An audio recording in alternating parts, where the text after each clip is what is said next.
ملتان کے علاقے اڈا بند بوسن پر ملک شاپ سیل، 1000 لیٹر ملاوٹی دودھ تلف، مالک کے خلاف مقدمہ درج۔ محترم ناظرین، آپ اس وقت دیکھ رہے ہیں Joya news network plus اور میں ہوں Sadia Batool.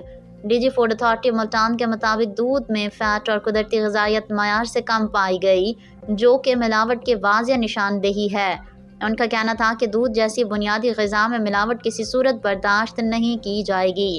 D G food authority نے مزید کہا کہ ملاوٹ مافیا کے خلاف سخت قانونی کارروائی جاری رہیں گی اور عوام کی صحت یابی کے ساتھ کھیلنے والوں کو قانون کے کٹہرے میں لایا جائے گا۔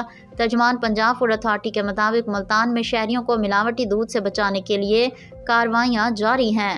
ایڈیشنل ڈائریکٹر آپریشنز عامر افتخار کی سربراہی میں اڈا بند بوسن کے علاقے میں ملک شاپ کی انسپیکشن کی گئی۔ کارروائی کے دوران ٹیسٹ میں دودھ میں ملاوٹ ثابت ہونے پر 1000 لیٹر ملاوٹی دودھ تلف کر دیا گیا، جبکہ ملک شاپ کے مالک کے خلاف FIR درج کروا دی گئی ہے۔